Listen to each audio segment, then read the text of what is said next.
Estamos de vuelta.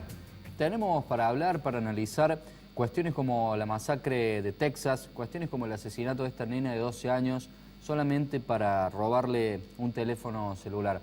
Hemos invitado a un profesor de Sociología de la Universidad Nacional de Córdoba, estamos hablando del profesor Ricardo Sarnago. Le vamos a preguntar qué es lo que puede llevar a una persona a entrar en una iglesia bautista como ocurrió en Texas y matar a 27 personas. ¿Qué es lo que puede llevar a un argentino a que mate a una nena de 12 años para robarle un celular? Profesor Sarnago, buenas noches, ¿cómo le va? ¿Qué tal? Mucho gusto. Es muy complejo dar respuestas y extrapolar situaciones de sociedades muy diferentes como la norteamericana y la nuestra. Yo creo que en la sociedad norteamericana se dan fenómenos permanentes de asesinatos seriales, que acá hemos tenido pocos casos. Hemos tenido uno famoso al principio del siglo XX, que era el petiso orejudo, pero no es lo habitual. En cambio, allá es muy seguida la situación de asesinos seriales, como ser en este caso o que va a una iglesia y hace una masacre, o el anterior que disparó sobre un recital y produjo una masacre. Uno se pone a pensar por allí.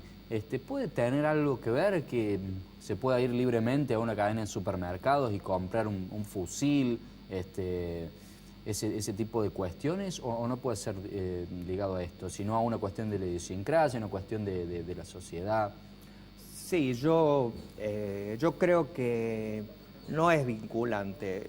Quizás está esto que es llamativo para culturas donde es muy restrictivo el acceso a armas, la facilidad con que se venden, pero no es vinculante porque hay sociedades que tienen muchísimas armas, como la Suiza, y que inclusive el tiro es el deporte nacional. Claro. Y no tienen casi asesinatos violentos con armas de fuego. Entonces, es decir, que puede estar relacionado a la educación, a la cultura norteamericana, a sus prácticas, a su vocación en el mundo, su lugar en el mundo, a una cultura también cerrada sobre sí mismo, con pocos contactos con el mundo exterior. Es decir, hay muchos fenómenos y... Bueno, pero hay ciudades muy cosmopolitas en Estados Unidos, Nueva York. Seguro, hay sociedades que tienen distinta tradición. Es un país polifacético, pero también Estados Unidos tiene muchas personas que están afectadas por fenómenos bélicos. O sea, ¿Veteranos de guerra? Sí, por haber de ese tipo de personas que han participado de conflictos y han quedado con enormes traumas, y todo eso también influye en las prácticas sociales. ¿Puede tener algo que ver la proliferación de celdas terroristas o células terroristas? Bueno, eso puede ser en algunos casos puntuales, pero muchos tienen que ver con personas que no están ligadas a ningún grupo terrorista y simplemente lo hacen desde otros lugares, desde otras concepciones, no necesariamente. ¿Cómo se trabaja en una sociedad después de esto? ¿Cómo se previene para que no vuelva a pasar? ¿Tiene algo que ver la condena que se le da a determinado hecho, el comportamiento que tiene una sociedad? Por ejemplo, no sé, la condena que se le da a un hecho de robo, a un hecho de corrupción.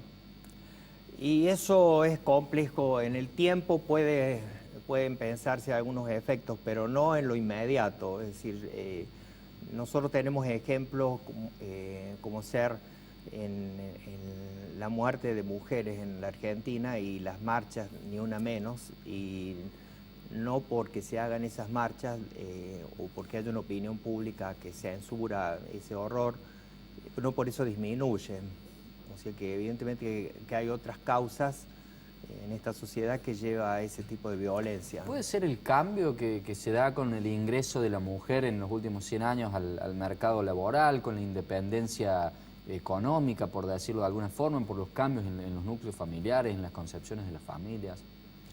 Yo pienso que en general tiene que ver con una sociedad que tiene prácticas violentas en muchos lugares, desde violencias laborales, donde hay una parte de la población que trabaja en negro, desde pobreza. El mismo Estado emplea en negro. Sí, es decir, también hay casos. Entonces todo eso produce tensiones. Después una sociedad como que periódicamente cae en el abismo, o sea, la crisis del 2001 y otras, y si nos remontamos, hay muchas crisis. Hablando de Argentina, sí. Sí, en la Argentina. Sí, no hemos terminado de salir nunca de una crisis. Claro, entonces todo eso produce como un horizonte obturado y hay una violencia que se nota entre todos, digamos, en el fútbol, donde no puede haber espectadores en algunos casos, en el tránsito, donde se producen actos violentos la ausencia inexplicables sí. por una pavada de un accidente de tránsito. O sea que eso está hablando de que la violencia no es solo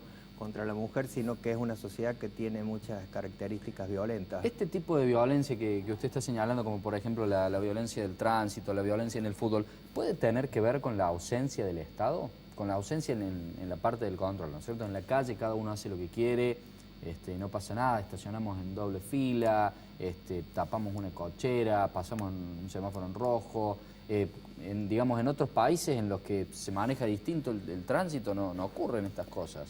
Sí, yo no sé si hay ausencia del Estado, porque el Estado tiene mecanismos especiales y personajes o sujetos en la sociedad que contribuyen a cierto control del Estado. Lo que pasa es un estilo de Estado más bien.